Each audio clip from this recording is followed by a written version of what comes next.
درنو اردوونکو سلامونه او نیکې هیلې مې ومنئ. هیلهمند یم چې د روغتیا په جامو کې به نغښتي یاست. بیا هم سر افزوال یم تاسو ته د سینوها په نوم د ناول د 10مې برخې په دربارولو سره. هیلهمند یم چې دا برخه هم واورئ، خو مخکې تر دې غواړم لومړی تاسو ته د تېرې برخې د پای د شیبو څو خبرې ځکه در واوروم څو مو تېره برخه در په یاد شي.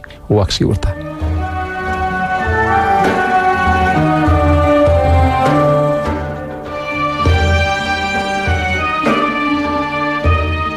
دومره یې وهلی وم چې له هغه ځایه نه شوی تلای. شپه مې همالته په خپلو وینو کې تېره کړه او ویده شوم. سهار د پلیو خلکو د پښو او د ګاډیو د عرابو په غږ راویښ شوم. ټول بدن مې سخت درد کاوه او د شرابو مستي هم رانه تللې وه، خو دومره چې له شرم او پښیمانۍ څخه کړېدم هغومره د بدن له خوږو نه ځورېدم. روان شوم او ځان مې د نیل سیند څنډې ته ورساوه. هلته مې خپلې وینې ووینځلې او بیا مې له ښاره د تللو لاره ونیوله، ځکه چې دومره له ځانه شرمېدم چې کور ته نه شوی تللی. 3 ورځې او 3 شپې مې د نیل پر غاړه بانکسونو او نویونو کې تېره کړي او په دې موده کې مې له اوبو او وښو پرته بل څه ونه خوړل. 3 ورځې وروسته ښار ته راستون شوم او خپل کور ته لاړم. کله چې کور ته ورسېدم نو ومې لیدل چې زما پر کور د یوه بل ډاکټر نوم لیکل شوی و او دې خبرې ثابته کړه چې زما کور یې ضبط کړی دی. زما مر یې کاپیتاله کور راووت. چې زه یې ولیدلم ویې ژړل او راته ویې ویل چې زما کمبخته باداره، ستا کور یوه ځوان طبیب ونیو، زه اوس د هغه مور یم او د هغه لپاره کار کوم. بیا یې وویل که ما کولی شوی چې تا له بدمرغیو وژغورم نو خپله دغه یوه سترګه به مې درکړې وای، ځکه چې ستا مور و پلار هم مړه شوي دي. ومې ویل همون ته پناه وړم. بیا مې خپل لاسونه پورته کړل او مې پوښتل زما مور و پلار څنګه مړه شول؟ کاپیټا وویل له دې امله چې تا د هغوی کور خرڅ کړی و نو نن سهار وختي د ستر قاضي له لورې د هغه کور ته مامورین ورغلل چې هغوی له کوره وباسي او کور د هغه نوي مالک ته ورکړي. خو ستا مور و پلار پر ځمکه پراته ول او نه ښورېدل. لا هم نه ده معلومه چې هغوی په خپله مړه شول او که تر دې وروسته چې خبر شول له کوره یې باسي نو یې زهر خوړلی دي او خپل ژوند یې پای ته رسولی دی. خو ته کولی شي د هغوی جنازې او مړي چې لا هم په همغه کور کې دي د مرګ کور ته یوسي. ما ورته ویل زما مور و پلار دې ونه لیدل؟ کاپیټا وویل پرون چې زما نوی بادار زما د کتلو لپاره راغلی و او مور یې کار کولو ته اړ کولم نو ما ولیدل چې ستا پلار دلته راغلی دی او له دې امله چې پلار دې ړوند و پر لاره نه شوی تللی او مور دې له لاسه نیولی و. دواړو غوښتل چې تا وویني. زه ورته متوجه شوم چې مور دې هم دومره کمزوري شوې وه چې پر لاره نه شوی تللی. هغوی ویل چې د ستر قاضي مامورین کور ته راغلي ول او ټول شیان یې مهر کړي او ویلي و چې هغوی باید ډېر ژر دغه کور خوښی کړي، ګنې دواړه به په زوره له کوره وایستل شي.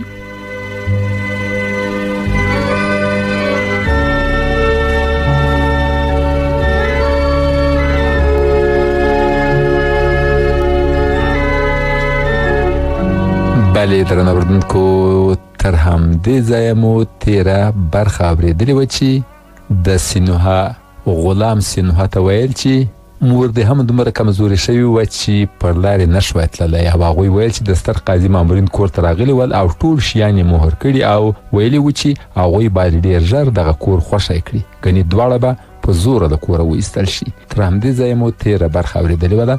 اوس هم غوږ شئ د ناول د 10مې برخې اورېدو ته.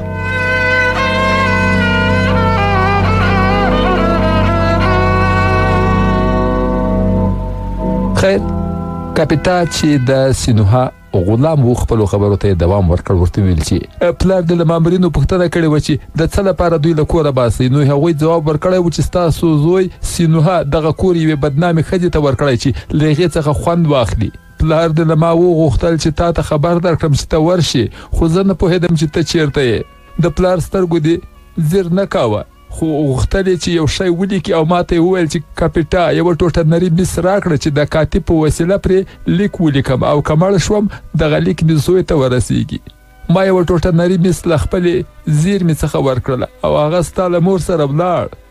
ما ورته وویل کاپیټا آیا پلار مې ستا په وسیله کوم پیغام ما ته نه دی راستولی؟ مریم مې راته وویل نه.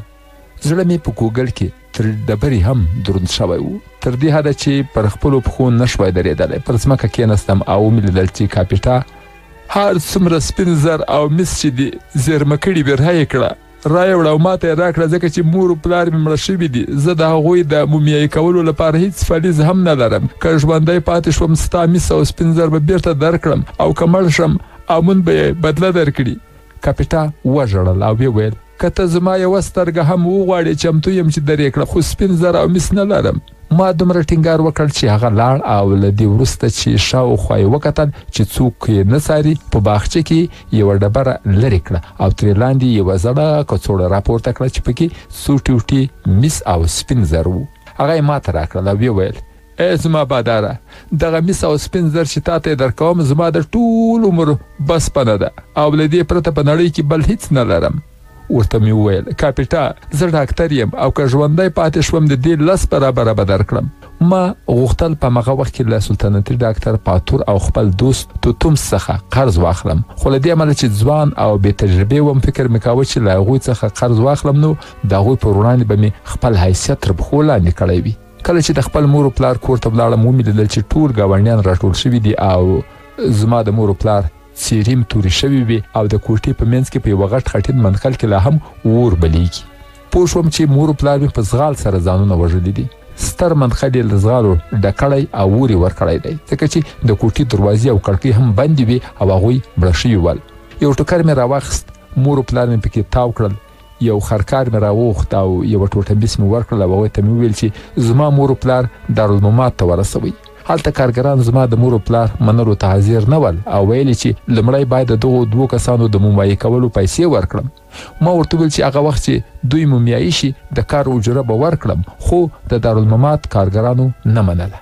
تر دې چې بوډا کارګر چې د فرعون د جنازې د مومیایي کولو پر مهال را سره اشنا شوی و او هلته یې ډیر نفوذ درلود، ضمانت یې وکړ چې زه د مومیایي کولو اجره د مومیایي کولو په بهیر کې یو ځای او یا یې وروسته ورکړم.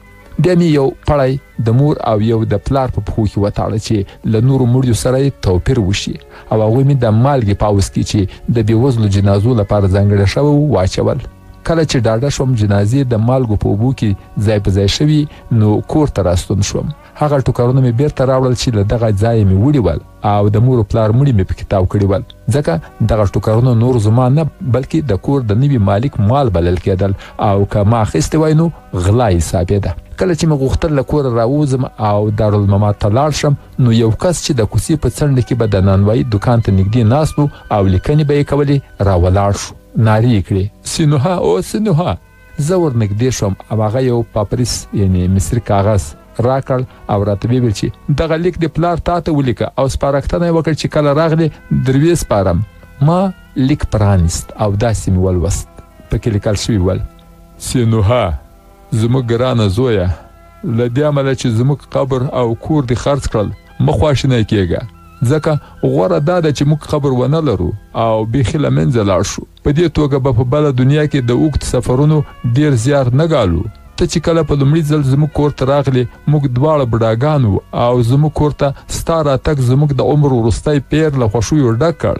ستا زامن دي ستا د نیکمرغۍ او خوشحالۍ سبب شي. موږ په اسوده زړه دغه نړۍ پرېږدو او له قبر پرته د مطلقې نیستۍ پر لور ځو. خو په هیګو چې تا په خپله دا نه غوښتل چې ګنې موږ د قبر ونه لرو بلکې دغه چاره د هغو پیښو له امله ده چې ستا په واک کې نه وي. کله چې ما دغه لیک ولوست یوه شیبه وژړېدم. که څه هم د لیک لیکونکي ډاډګرنه راکوله خو زه نه غلی کېدم. کله مې چې د سترګو اوښکې خلاصې شوې د لیک لیکونکي ته مې وویل چې زه فلیز نه لرم چې د لیک د رسولو په بدل کې تا ته انعام درکړم، خو چمتو یم په بدل کې خپل کمیس تا ته درکړم. خپل کمیس مې وایست او لیکونکي ته مې ورکړ. هغه په حیرانۍ سره دغه کمیس واخیست او لږه شیبه یې ورته وکتل چې پوه شي ګران بیه دی او که نه. سړی ناببره خوشحاله سو او ویې ویل سینوها له دې سره سره چې خلک په تا پسې خبرې کوي او وایي چې تا د خپل مور و پلار کور ان د هغوی قبر هم خرڅ کړی دی او هغوی دې په بله دنیا کې بې کوره پرېښودل، خو ستا سخاوت ډېر زیات دی. له دې وروسته هر څوک چې وغواړي په تا پسې بدې خبرې وکړي زه به ستا ننګه کوم. خو اوس چې تا خپل کمیس ماته راکړ ته به کمیس ونه لري او لمر به دې ولې وسوځوي، ستا له بدنه به وینې او زوی وبهیږي. ومې ویل نه ته نه پوهېږې چې د دې لیک په رارسولو سره دې ماته څومره لوی خدمت کړی دی او څومره دې خوشحاله کړی یم. خیر کله چې هغه ولاړ نو ما له یوه لنګ څخه پرته نورې جامې نه درلودې او د دارالممات پر لوري روان شوم. زه اړ شوم چې هلته د یو عادي کارګر په توګه کار وکړم او د مور و پلار د جنازو د مومیایي کولو کار پای ته ورسوم. بوډا استاد چې پخوا یې هم ماته توجه کوله راموز نومېده. هغه ته مې وویل چې غواړم چې شاګرد شم او کار در سره وکړم. هغه وویل زه په ډېرې مینې چمتو یم چې تا د شاګرد په توګه ومنم، خو ته د دارالحیات فارغ التحصیل او ډاکټر یې، څه ډول راضي شوې چې دلته راشې او زما شاګرد شې؟ ومې ویل د یوې ښځې مینې زه بېچاره کړم، هغې ښځې هر څه راڅخه واخیستل او نن آن کتنځی هم نه لرم چې هلته طبابت وکړی شم. بله دا چې داسې څوک نشته چې سپین او سره ترې پور واخلم او کور پرې واخلم. راموز په ژور فکر سره خپل سر وښوراوه او ویې ویل های هر ځل چې زه اورم یو سړی چې بدبخته شوی دی پوهېږم چې یوې ښځې بدبخته کړی دی. خیر ما 40 ورځې او 40 شپې په دارالممات کې تېرې کړې او په دې وخت کې د دې ځای د یوه ټیټ کارګر په توګه د مړیو په مومیایي کولو بوخت وم. کارګران چې پوهېدل زه د دوی له ډلې څخه نه یم او بدبختي د مرګ کور ته راوستی یم، نو تر ټولو خراب او ګنده کارونه یې ما ته سپارل شي، په دې ډول له ما څخه چې لوستی او تر دوی لوړم وم غچ واخلي. ما له مجبوریته د هغوی حکمونه په خپل وخت کې عملي کول چې د مور و پلار مړی مومیایي کړم. زما یوازینۍ نیکمرغي همدا وه چې د خپل مور و پلار مړي د یوه شتمن کس په توګه مومیایي کړم. په خپل لاس مې د خپلې ناسکه مور او پلار خېټه او سینه وڅېرله او د هغوی معده، کولمې، سږي، زړه، ځیګر او د بدن نور داخلي غړي مې راویستل. د هغوی خېټه او سینه مې له غوړیو او نورو توکو څخه ورډکه کړه. دغه کارونه مې په دارالممات کې د فرعون د مړي د مومیایي کولو په وخت کې زده کړي ول. بیا مې د راموز د لارښوونې په اساس چې په مخکیني ځل کې مې په دارالممات کې لیدلی و د مور و پلار ماغزه د پوزې د سوریو له لارې راویستل او د هغوی د جمجمې منځ مې د مومیایي له تیلو ورډک کړ. دا یادولو ده چې د مومیایي تیل هماغه دي چې موږ یې نن سبا قیر بولو. پلار او مور مې مصنوعي غاښونه نه درلودل او تر هغه وخته پورې ما هم مصنوعي غاښونه نه وو جوړ کړي. که مې ژر دغه اختراع کړې وای نو د مور و پلار لپاره مې 2 جوړې مصنوعي غاښونه جوړول چې په بله دنیا کې اسوده ډوډۍ پرې وخوري. یعنی مصري ډاکټر او د دې پیښې راوي سینوها لکه چې په خپله په دې کتاب کې وایي د مصنوعي غاښونو اختراع کوونکی دی. تر یوه حده چې ښکاره هم ده لومړنی کس چې مصنوعي غاښونه یې د فیل له عاجه پرته له بلې مادې جوړ کړل همدی و او تر هغه مخکې که مصنوعي غاښ موجود هم و نو یوازې د فیل له عاجه جوړېدل، ځکه خو بېوزلو په بوډاتوب کې غاښونه نه درلودل. لامل یې دا و چې د فیل د عاج بیه یې نه شوی ورکولی. خیر سنیها وویل چې ای خدایانو شاید اوسئ چې ما د خپلې ناسکه مور و پلار د جنازو د مومیایي کولو لپاره د مرګ د کور تیل، درمل او ټوکر نه دي غلا کړي، بلکې د یوه ټیټ کارګر او د یوه مریې په شان مې هلته کار وکړ. خوندور خواړه مې ونه خوړل، شراب مې ونه څښل او د مسو په هغو ټوټو د اجرې په توګه یې ما ته راکول. ما تیل، درمل او ټوکر واخیستل تر دې چې د مور و پلار د جنازې مومیایي کول پای ته ورسېدل. په ګرمو کوټو کې ټول موجود تیل زما د مور و پلار په جمجمې، سینې او خېټې کې او د هغوی په غوښه کې دننه کړای شول. بیا د هغوی غوښه وچه شوه او چې هر څومره اوبه د غوښې په منځ کې وي تبخیر شوې. کله چې وروستی پړاو هم پای ته ورسید او ما ولیدل چې باید جنازې له دارالممات څخه د باندې یوسم، نو ومې لیدل چې د مور و پلار د بدن وزن د مرګ کور ته د راوستلو د وخت په پرتله په 3 کې یوې برخې ته کم شوی دی. په هغو 40 شپو ورځو کې چې زه د مرګ په کور کې وم د بې تربیته کارګرانو چلند زما په نسبت بدل شوی و او د پخوا په پرتله ښه شوی و.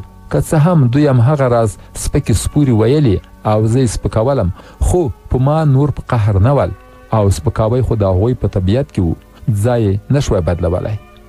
کله چې زما په نیت پوه شول چې غواړم د خپل مور و پلار جنازه له دارالممات څخه وباسم، نو له ما سره یې مرسته وکړه او زما په فلزاتو یې راته د غوا یو ښکلی او کمیابه پستوکی واخیست. ما هم د خپل مور و پلار جنازې د غوا په پستوکي کېښودلې او د څرمنې په تسمو مې وګنډلې. پر همغه ورځ چې د مرګ له کوره وتلم، راموز راته وویل چې له دې ځایه مه ځه او د عمر تر پایه پورې دلته پاته شه، ځکه چې د دارالممات د یوه کارګر عاید د دربار د ډاکټر له عایده کم نه دي او که ته یوازې د خپل عاید نیمایي برخه ذخیره کړې نو په بوډاتوب کې به د یوه کاهن په توګه ژوند وکړي او کنیزې و غلامان به ولري. خلک دلته له کار کولو کرکه کوي، ځکه خو له موږ سره سیالي هم نه کوي. خو زه هلته نه شوی پاتې کېدلی، ځکه چې فکر مې کاوه هغه کس چې لوی کارونه کولی شي باید واړه کارونه د ځان لپاره خوښ نه کړي. خیر د کارګرانو د سپکو سپورو، ملنډو او خنداګانو په منځ کې مې له راموزه خدای پاماني واخیستله. د غوا په پستوکي کې مې د مور و پلار تاو کړل شوې جنازې په اوږو کړې او له دارالمماته بهر شوم. خلک په کوڅو کې له ما څخه لرې کېدل او خپلې پوزې بې بندې کړې چې زما له بویه ځان وساتي، ځکه د دارالممات داسې بوی راڅخه لټېده چې ټول خلک به یې کرکجن او ویرول.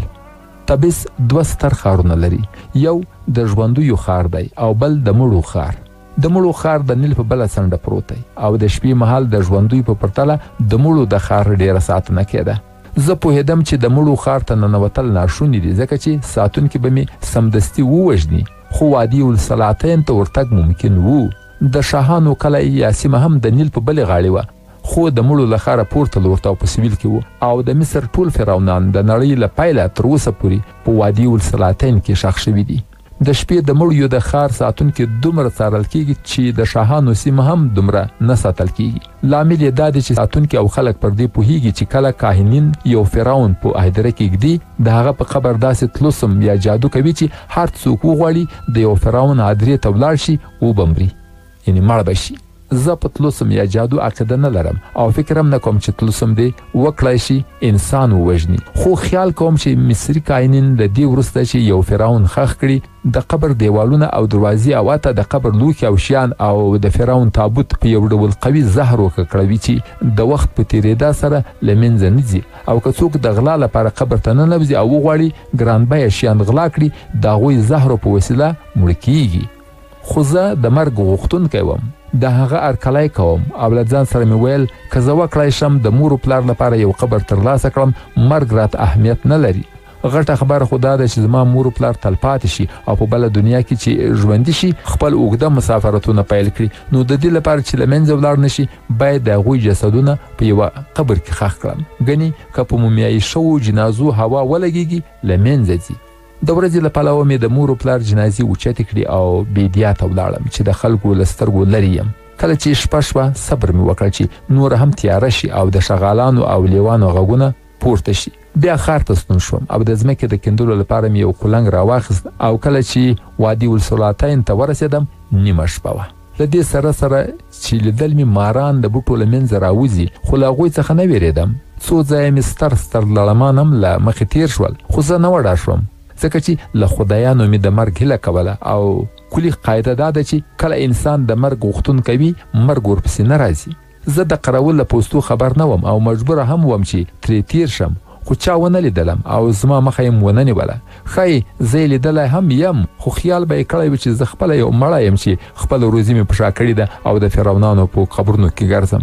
څه موده د فرعونانو په قبرونو کې وګرځېدم او د داسې مقبرې په لټه کې وم چې وکړی شم دروازه یې خلاصه کړم او د مور و پلار جنازه هلته کېږدم، خو متوجه شوم چې ټولې دروازې بندې دي او که مې کومه دروازه پرانیستې وای نو شک پرې کېده او سمدستي ساتونکي متوجه کېدل چې کوم مړی د فرعون په هدیره کې ښخ کړی دی.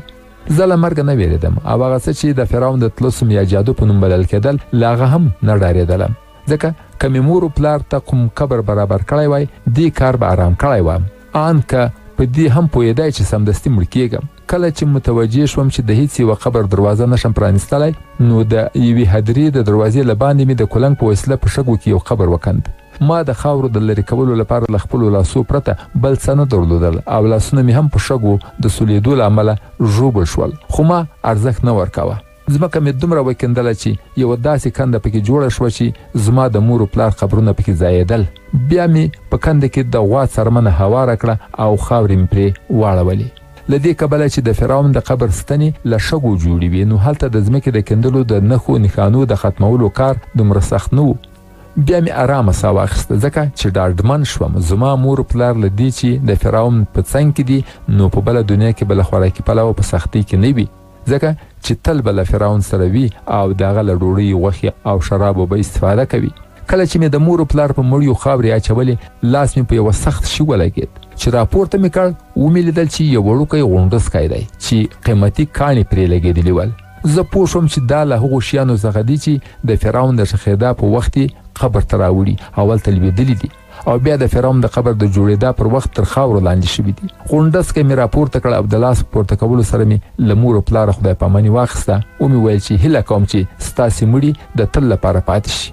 کله چې زه له وادي الصلاتین څخه راووتم او ځان مې د سیند غاړې ته ورساوه نو لمر هم راختلی و. هلته مې کلنګ په اوبو کې واچوه او د اوبو تر څنګ وغځېدم، خو د بدن سخت درد خوب ته نه پرېښودلم تر دې چې د ډېرې ستومانۍ بېخوده شوم او خیال مې کاوه چې ویده شوی یم. کله چې د هیلویو غږ پورته شو له خوبه راپاڅېدم او ومې لیدل چې لمر لوړ شوی دی. د نیل په اوبو کې ماکوګانو او بیړیو حرکت کاوه او کالي مینځونکو ښځو د نیل پر څنډو د کار کولو په وخت کې خبرې کولې. سهار روښانه او هیلهمن کوونکی و، خو زما زړه له غمونو نه ډک و او دومره خفه وم چې په خپل ځان هم نه پوهېدلم. زما جامې یوازې یو لنګ و او د لمر وړانګو مې شا سوځله. ان یوه ټوټه مس مې هم نه درلودل چې ډوډۍ او د اوربشو اوبه یعنې بیر پرې واخلم.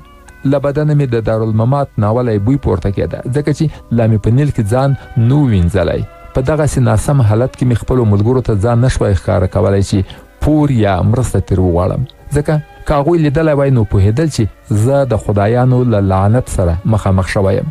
بله دا چې ټول پوهېدل چې ما خپل او د خپل پلار کورونه او ان د هغوی قبر په یوې ښځې خرڅ کړی دی او زه له دې بدنامۍ سره ځان هغوی ته نشم ورښودلی. په دې فکر کې وم چې څه وکړم او څه ډول خپله ګېډه مړه کړم. یو وخت مې پام شو چې یو کس زما ته رنګ خوري. د دغه سړي څېره دومره خرابه وه چې په لومړي سر کې ما فکر وکړ چې انسان به نه وي، ځکه چې د پوزې پر ځای د مخ په منځ کې یو سوری درلود او دواړه غوږونه یې نه ول. وروسته معلومه شوه چې غوږونه یې ورپرې کړي دي. هغه ډنګر نري او سره تاو شوي لاسونه درلودل او کله چې پوه شو زه ورته ځیر یم نو ویې ویل په موټي کې دې څه نیولي دي؟ خپل موټی مې پرانیست. هغه سړي د فرعون غونډسکی ولید او ویې پېژاند. ویې ویل دغه شی ماته راکړه چې بخت را سره ملګری شي، ځکه چې چانس ته ډېر اړتیا لرم او اورېدلي مې دي چې که څوک دغسې غونډسکی ولري نیکمرغه کیږي. ورته مې وویل چې زه ډېر بېوزله یم، د دې پرته بل څه نه لرم او غواړم هغه وساتم چې ما نیکمرغه کړي. هغه سړي وویل له دې سره سره چې زه بېوزله یم او ګورم چې ته هم بېوزله یې نو چمتو یم چې د دغه غونډسکي په بدل کې د سپینو زرو یوه کړۍ درکړم. بیا یې له خپل کمربنده د سپینو زرو یوه کړۍ راویستله او ما ته یې ونیوله. ما ورته ویل چې زه خپل غونډسکی نه خرڅوم. هغه سړي وویل تا دا هیره کړې ده چې که ما غوښتي وای نو په وړیا توګه مې هم درڅخه اخیستلی شوی، ځکه چې کله ته ویده وې ما ته وژلی هم شوی او ستا غونډسکی مې اخیستلی شوی. ما ورته وویل ستا له پرې شوو غوږونو او پوزې داسې ښکاري چې غل او یا ورانکاره یې. له دې وروسته چې دواړو غوږونه او پزه یې در پرې کړي دي بیا یې د کار کولو لپاره معدن ته استولی او اوس له کانه تښتېدلی. نو دا به درته ښه وي چې ژر له دې ځایه وتښتې، ځکه که ګزمه راشي نو تا دلته ویني وبلې نیسي، بیرته به دې کان ته ستون کړي او که ما ووژني نو له پښو به دې ځوړند کړي چې مړ شي. سړي راته وویل د کوم ځای او له کوم ځایه راغلی یې چې لا خبر هم نه یې؟ ټول هغه کارګران یې خوشې کړل چې په کانونو کې یې کار کوه. ومې ویل ولې داسې وشول؟ څنګه ممکنه د ټول مریان له قانون څخه خوشې کړي؟ سړي راته ویل ګوره نوی فرعون چې اوس په ګدۍ ناست دی او مخکې ولیعهد و، له دې وروسته چې د پاچي په ګدۍ کېناست له قانونو نه یې ټول مریان خوشې کړل او له دې وروسته به د پیسو په بدل کې آزاد خلک په قانونو کې کار کوي. ګمان مې وکړل چې دغه سړی رښتیا وایي، ځکه چې ما 40 شپې او ورځې په دارالممات کې تېرې کړي او له هیڅ شي خبر نه وم. نه پوهېدم چې ځوان او نوي فرعون د قانونو کارګران خوشې کړي دي. سړي وویل زه له دې سره سره چې یو مریی وم او په کان کې مې کار کوه له خدایانو ویرېدلم او له همدې امله کله چې ته ویده وې ومې نه وژلې. ته کولی شي خپل دغه غونډسکی له ځان سره وساتي او د نیکمرغۍ د جذبولو لپاره ترې استفاده وکړي. خو زه حیران وم چې نوی فرعون یعنې څلرم امون هوتوب څنګه ټول مریان له کانه خوشې کړي دي. آیا هغه متوجه نه دی چې دا ممکنه نه ده چې یو آزاد سړی د لاړ شي او په کان کې د کار وکړي؟ تر څو چې انسان لیونی نه وي هغه مریان نه خوشې کوي چې په کان کې کار کوي، ځکه چې د کان کار به ناببره بند شي. او بله دا چې اکثریت غلامان چې په کانونو کې کار کوي ورانکار او غله دي او د هغوی ازادي به د سترې فتنې سبب شي.